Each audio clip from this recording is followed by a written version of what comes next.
grab your drinks and have a seat. It's time for serial killers.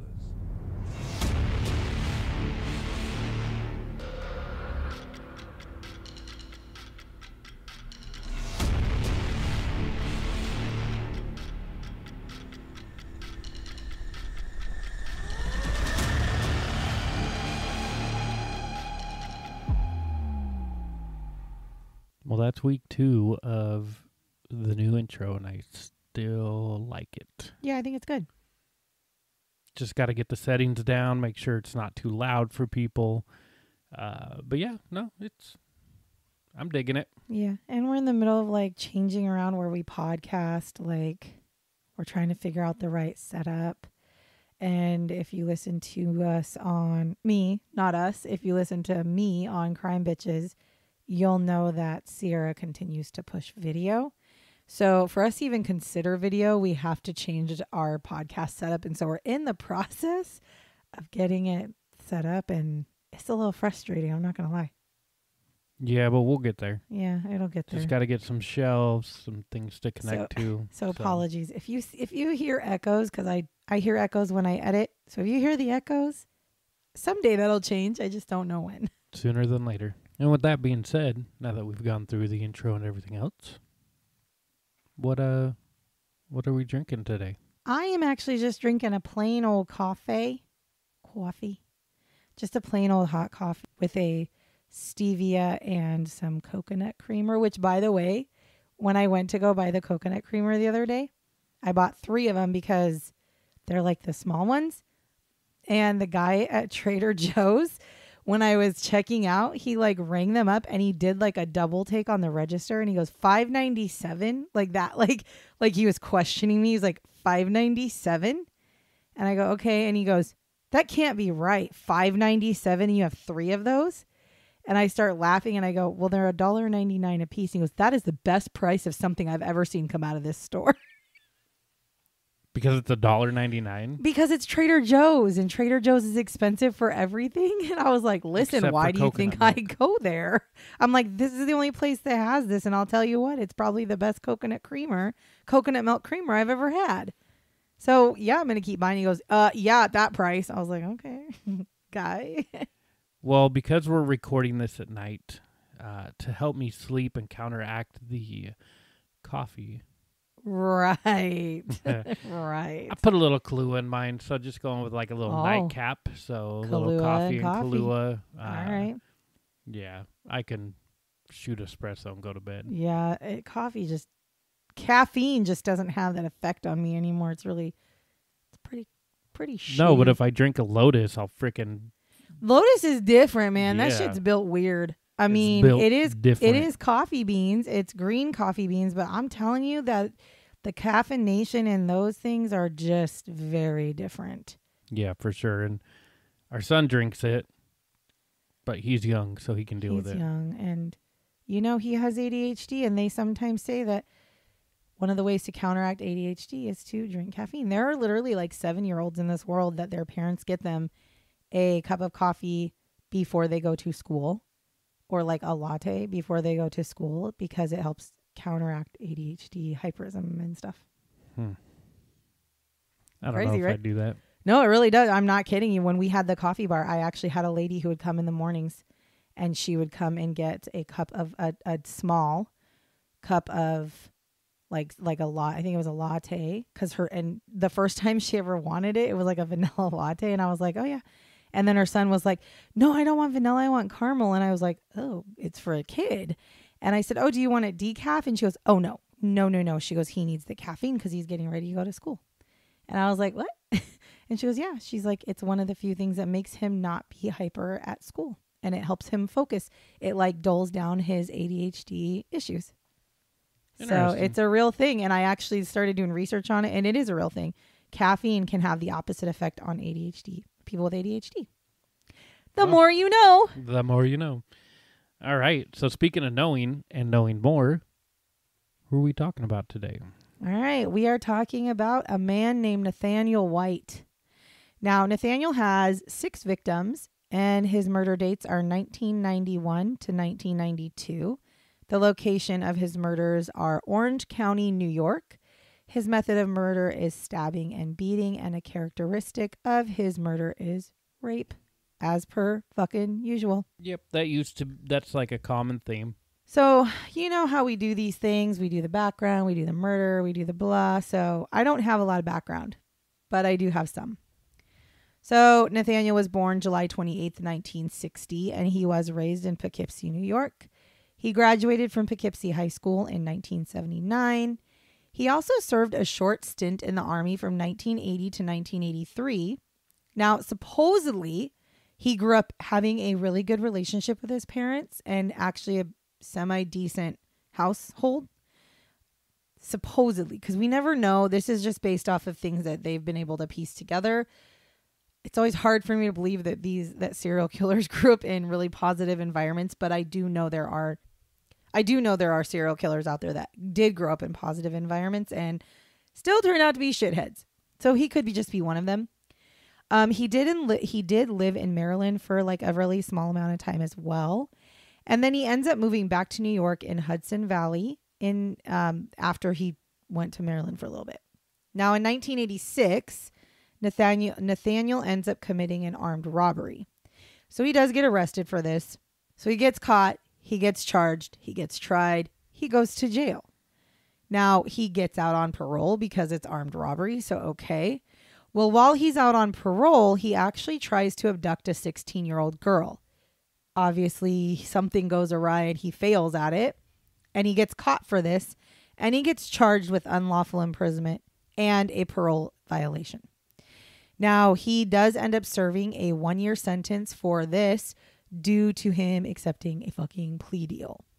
Now, this deal basically made it so that if he pled guilty to a misdemeanor, if he pled guilty, he would get a misdemeanor instead of a felony. Now, why, first of all, would we allow somebody who's already been in jail once and had a parole violation, who just tried to kidnap a 16-year-old girl, why are we giving him even the option to have something like that happen? I don't know, but you heard in that killer show that we've been watching, I Am a Killer, is I think what it's called. Yeah. That they talk about, some of the prosecutors in there say a lot of times plea deals happen so they don't have to go to court and tie all that up and spend money. Yeah, but that's a fucking killer plea deal. No, it is. Hey, by the way, you just totally fucked your parole and you tried to kidnap a girl, and we'll give you 1 year if you just say you did it. Like, bitch, please. And it might have been like, no, I didn't do that. It was this, it was that. Like he said, she said, a lot of back and forth, and who knows? I don't know. But that's all the background we have on him. So all we know is that he supposedly grew up from a nice or a decent home, and then he turned into some sort of criminality behavior. So on March 25th, 1991. Now, just so everybody is aware, this time frame is actually the time that he has in between being convicted. So he had already been check this shit out. He had already been convicted of abducting the 16-year-old girl. Now, in my mind, when you get convicted, you go right to jail. No. He had like a 6-month or 8-month period before he had to report to jail. So not only did he sign a fucking misdemeanor. Yeah, like, we'll give you time to get your shit together. Yeah, for 1 year in jail. Like, I don't understand how this happened, but it did. And here's why. So March 25th, 1991, this is the time in between him being convicted and him having to report to prison. He finds a woman, Juliana Frank, who's 29, of Middletown. She is pregnant with her 3rd child, and her body is found on a set of abandoned railroad tracks, and she is found naked. Now, she was brutally mutilated, and she had been washed and suggestively posed. Now, it was discovered that she had been stabbed over 40 times. And that's rage. Her 4-month-old fetus had been cut out of her body. Okay, so this is what he did. At the time, they had 0 clues, 0 hints, 0 ideas of who could have done this, so the case goes cold. Then on June 1st, 1992, so see, this is like a year later. So after he gets out of jail. Exactly. So a year later, Christine Klebb, who's 14, She disappears, and her family actually reports her missing July 1st of 1992. I have no idea why they waited a whole month. I don't know why they waited a month to report her missing. One of the thoughts I actually had was that maybe it was this is summertime. So one of the thoughts I had was maybe she was supposed to be staying with a relative, and maybe there was a miscommunication on what time she was supposed to be there versus what time, whatever. And so maybe her family thought she had already gone to so-and-so's house, and maybe they thought she wasn't coming for a while. And then somehow they connect and realize that she's nowhere to be found.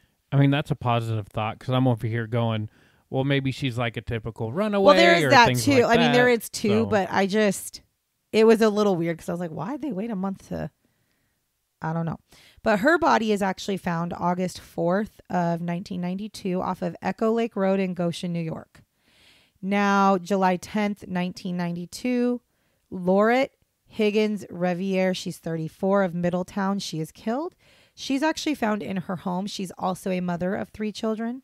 Now, she was in the middle of packing and planning on moving back to St. Vincent and the Grenadines, in the Caribbean, which is her hometown. So she was moving from New York back to her hometown in the Caribbean. When they went to her home, her boxes were already packed. She had postage because she was shipping stuff back. So they could kind of narrow down the time frame of when she died based off of those things that they found. And one thing they did find in her apartment was a piece of evidence that was a coat hanger with a bloody fingerprint on it. I don't know why they didn't run the fingerprints right away, because you feel like if they would have known who did this. Yeah, because he's already in the system. You would think. He's been in the military. However, if you are keeping track, he killed 6 women and that's only 3. So I'm not really quite sure what happened there. I don't know if they just backlogged and they just didn't have time to check the fingerprint thing. I don't know. Then on July 20th, 1992, Angelina Hopkins, who's 23, and Brenda Whiteside, who is 20, and they are cousins. Now, they went out to have a night out on the town, and they went to Blue Note Tavern in Poughkeepsie. And it's at this tavern that they actually meet Nathaniel, and it was reported that people saw both women leave with Nathaniel from the bar. Again, I don't know why he's still able to kill 2 other people. Actually, I do, but it's you just kind of feel like the police dropped the ball on this. You just kind of feel like the police might have dropped the ball on this. Now, not sure how many cops are in Poughkeepsie, but I don't know, man. It just, this whole thing, yeah. So they were reported to be seen leaving with him, and their bodies are actually found in a wooded area off of Harriman Drive near an abandoned farmhouse in Goshen on August 4th, 1992. Now, both women's cause of death were ruled as blunt force trauma to the head and the face. Although I guess they didn't find their bodies till August, so maybe that's why. I guess that would probably be why they didn't put that together. Then on July 30th, 1992, Adrienne Hunter is 27. She is stabbed to death, and she is actually stabbed 47 times. Now, her body is found near an abandoned Hillcrest Manor restaurant in Goshen, and she was also a mother of 2 daughters. At this time, police are kind of going, okay, this is kind of weird because we keep finding these women. And I mean, if you look at the time frame from his first victim was in March of 91. But ever since he gets out of prison, it's June and then July. And the ones in July are 10 days apart. So it's that's a lot. And they're all getting found in the same area, like Goshen or abandoned restaurants or abandoned buildings, just the whole thing. Now, they're not all killed the same way. Some are stabbed, but the Adrienne Hunter her killing was similar to the girl from 1991. So they're kind of okay, we need to really dive deep into this investigation. And so they do. But they have a really hard time finding anything really that's going to help them. Which again, what about the bloody fingerprint? Yeah, right? I can't get over the fact that the third victim is a bloody fingerprint on a coat hanger. And that wasn't enough for you to be oh, something's going on. Let's just see if we can tell who did this. What are we doing? Why? I'm not understanding. So Adrienne's family, which was the last girl who was murdered, was we ain't having this shit. Bravo, Adrian's family. Let's move it along, people. Yeah, they're like, fuck this. We're going to do our own fucking investigation. Because again, it kind of feels like the police just aren't really taking it seriously. I feel like if I knew somebody that had gotten murdered, I would probably do the same thing and investigate it myself. Yeah.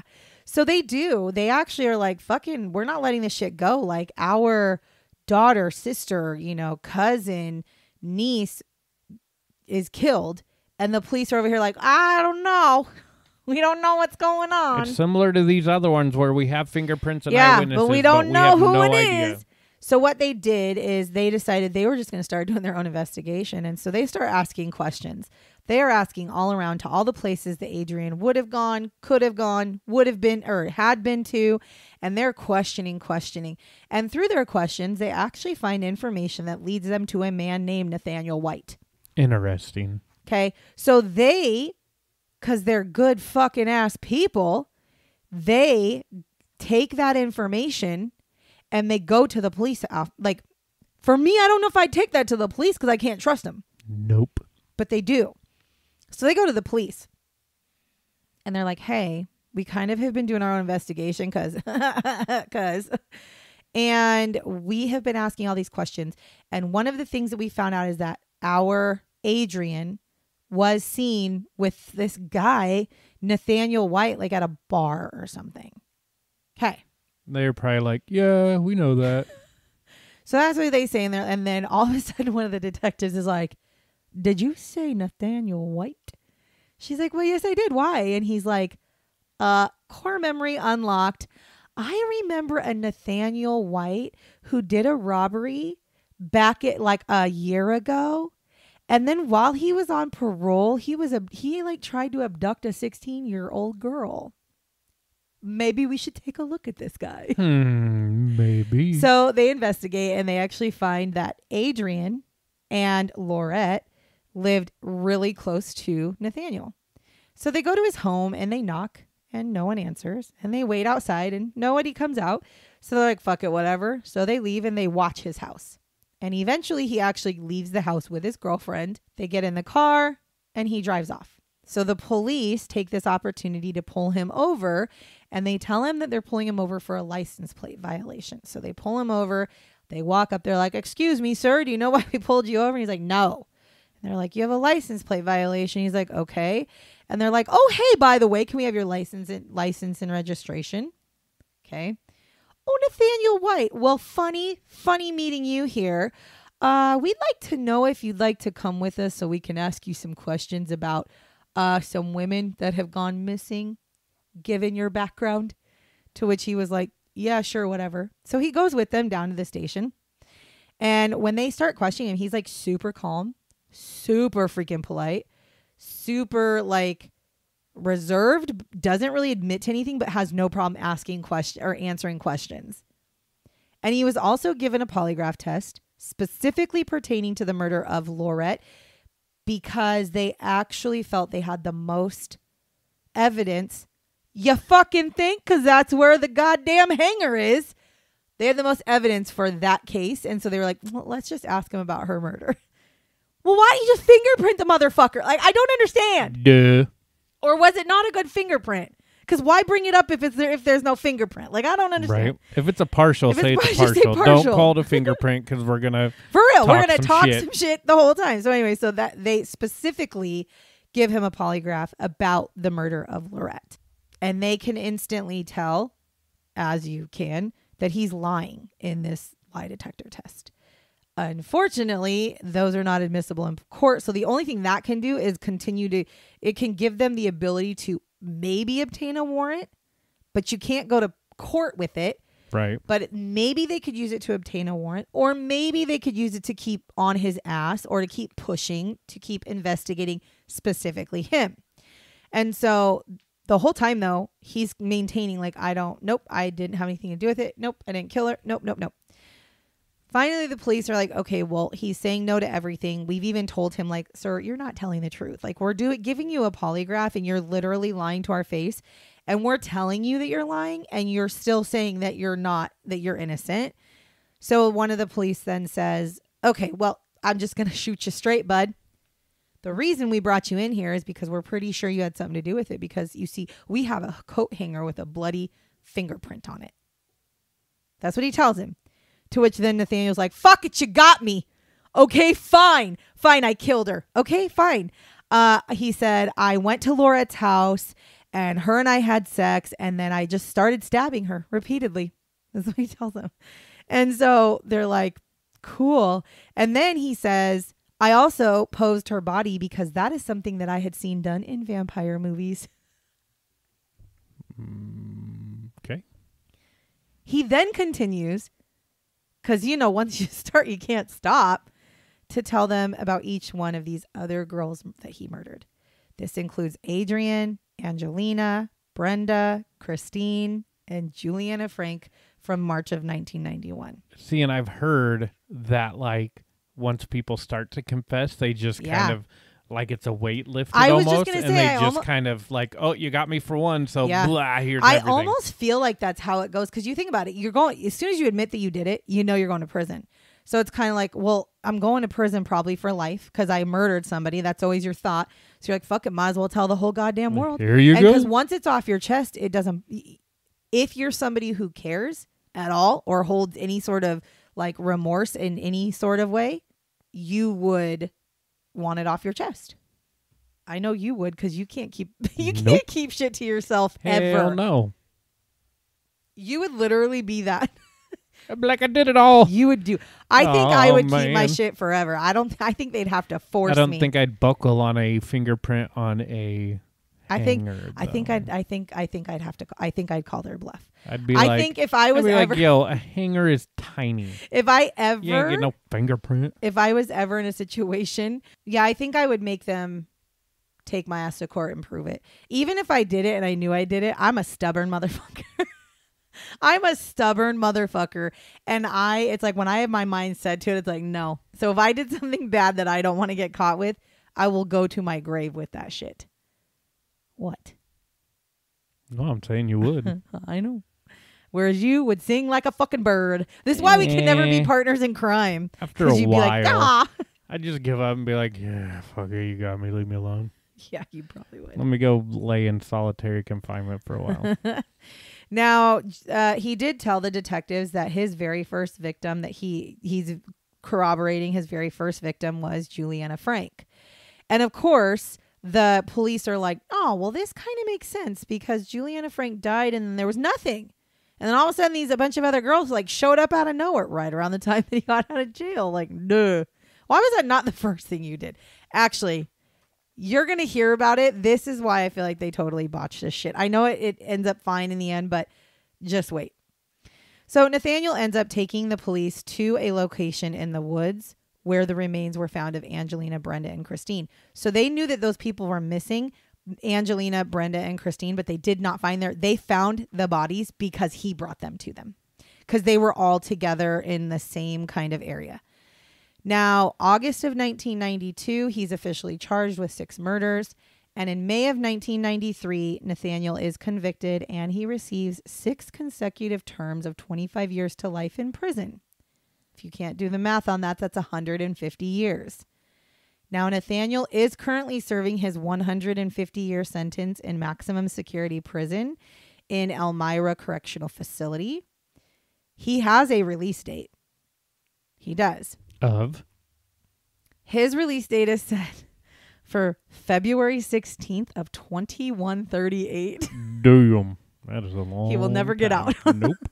That would be the earliest date he would be able to get out of prison. That's the earliest release date. That's not like, oh, you served your time. No, that's the earliest possible release date that he has. I also read that where he is in prison, because it's maximum security, he spends 23 out of 24 hours a day in a cell. And when he does go like to the showers or when he goes to food or when he goes to work out or when he goes to the yard, he is 100% handcuffed, shackled, and he is escorted to each facility, locked into a cage wherever it's at, and then given his time to do whatever. And then he's handcuffed, shackled, and walked back to his cell. It should be. If you're not going to have... It's a maximum security if you're not going to prison. have the death penalty, then that's what it needs to be. Absolutely. And so his life is definitely not fucking roses. That's got to be the most boring ass life. Anyways, this was a shorter one because, again, I'm trying to do all of the serial killers, and this is just the information that I have. But I do have some shots. Would you like to hear them? Absolutely. Okay, so Nathaniel claims that his first murder, so the very first murder he did, was inspired by a scene from RoboCop 2. I had asked you earlier this week if you have ever seen RoboCop 2. You said yes. I have, and I'm trying to think of... That's the one that he stabbed like 40 times. Listen, I don't even yeah, he stabbed her. Let's see. He stabbed her maybe trying to figure out if that's what 40 happened. times, and he also had cut her baby out of her body, and he also suggestively posed her body. And I'm wondering, I can't remember, so I'm going to have to watch RoboCop 2, but trying to think if that's how somebody, like, how they died to become RoboCop or something like that. I actually have, I don't know if that's what they do. I actually have what he said, though. I actually have a quote from him. Let's hear the quote. So he said, "The first girl I killed was from a RoboCop movie.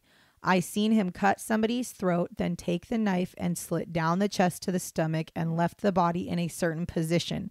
With the first person I killed, I did exactly what I saw in the movie." Yep. Now I'm going to have to watch it again.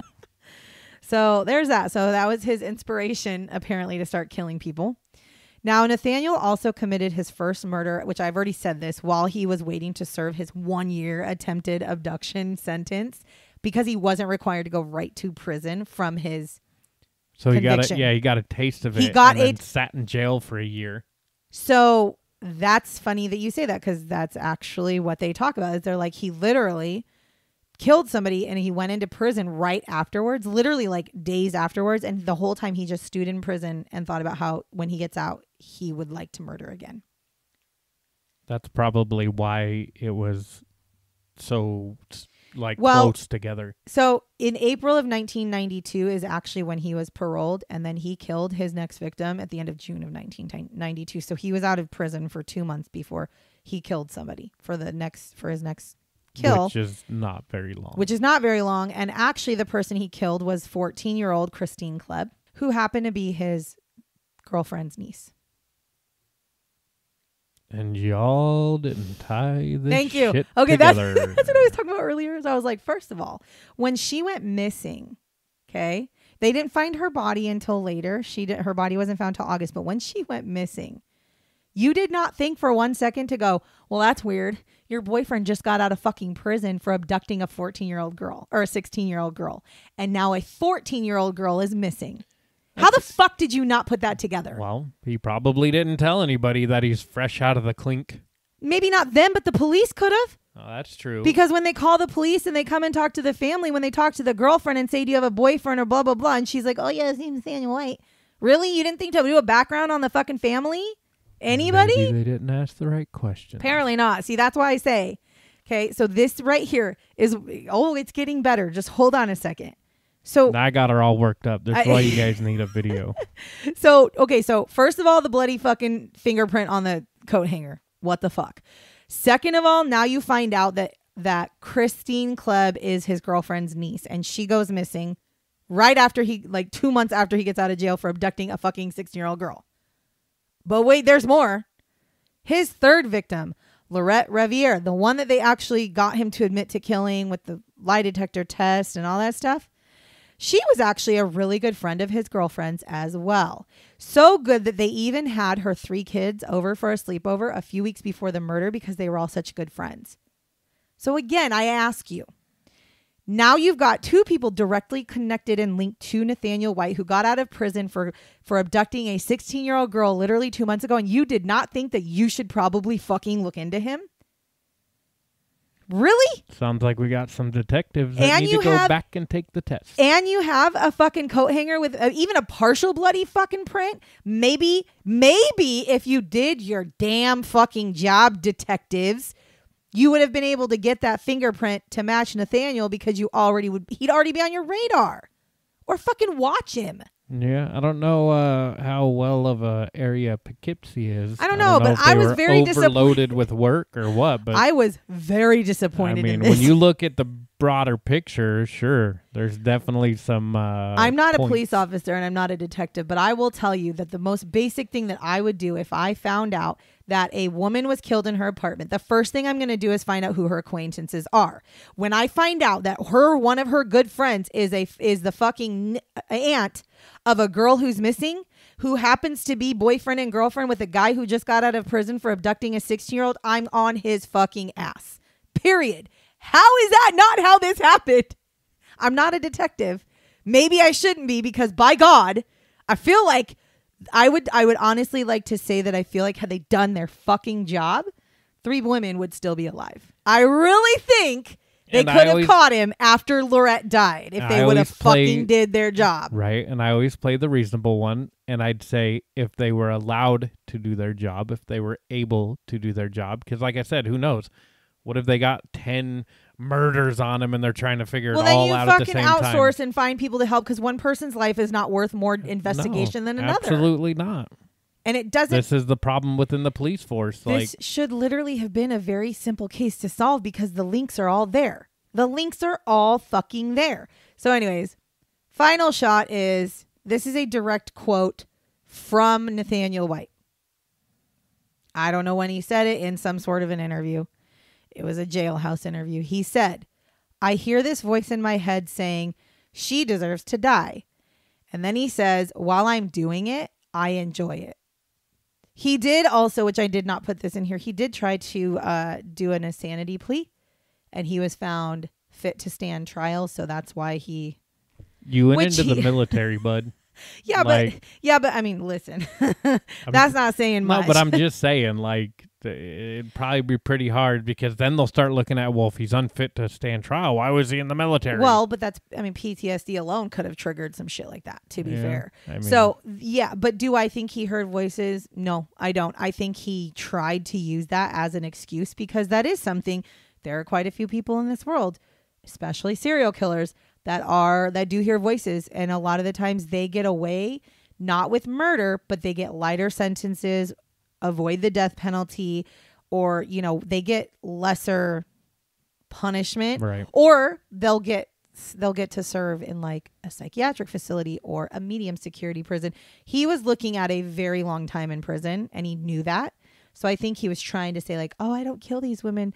I hear voices, and then when I do it, I enjoy it, and that's why. And I think he's just full of shit.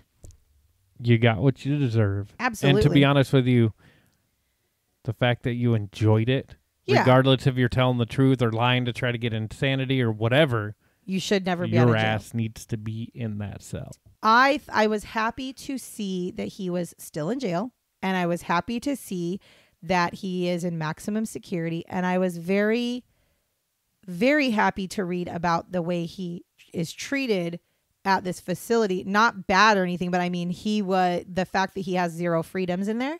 He's not living in luxury. There are some prisons where they have TVs and computers and all this stuff, and he doesn't have that. He basically is living like in solitary confinement for his sentence. And to be, that's what he deserves. Took their lives. They don't get to live anything. No, they don't. So I was very happy with the outcome, because like you said, if there's not going to be a death penalty, because I don't think there's a death penalty in New York, if there's not going to be a death penalty, then your prison sentence needs to be harsh. And for killing 6 women, I feel like this was a justified sentence. But again, absolutely, I will stand on this. I will die on this fucking hill.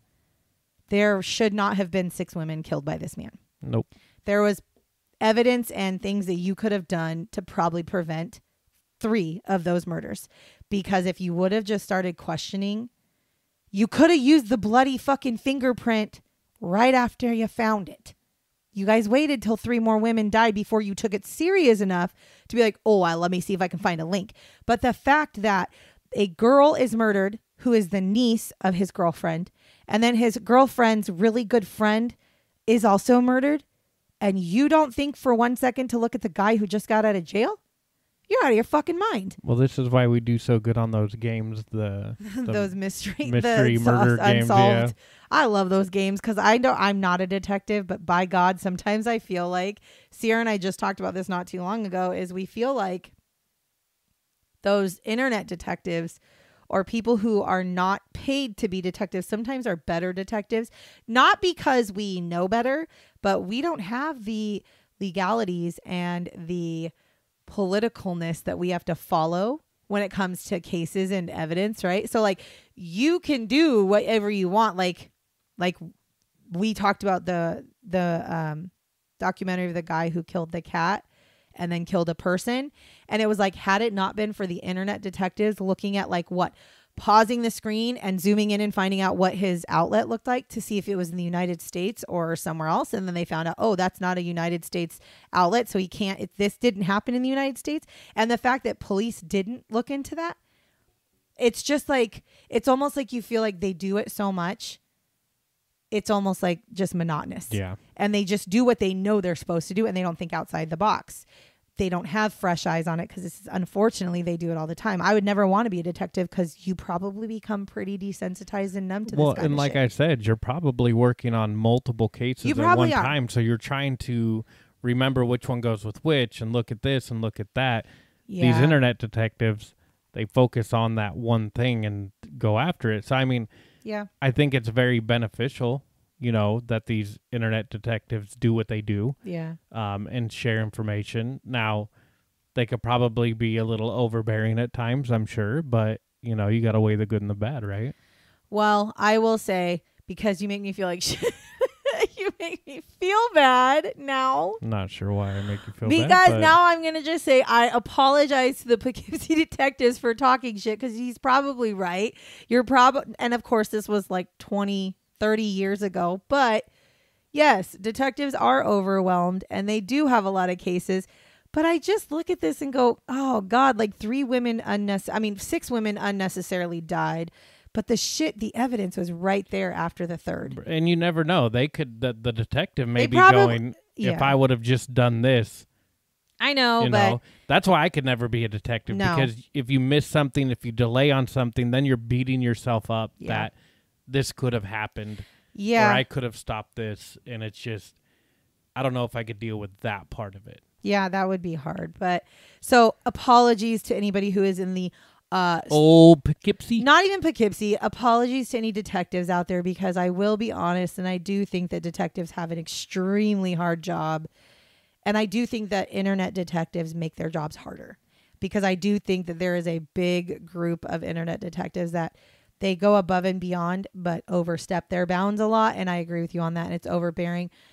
I'm just saying, I wish that somebody with a fresh set of eyes would have seen this beforehand. I wish that somebody in that department would have recognized that, like, hold on, we have a connection between these two kids. This girl's missing.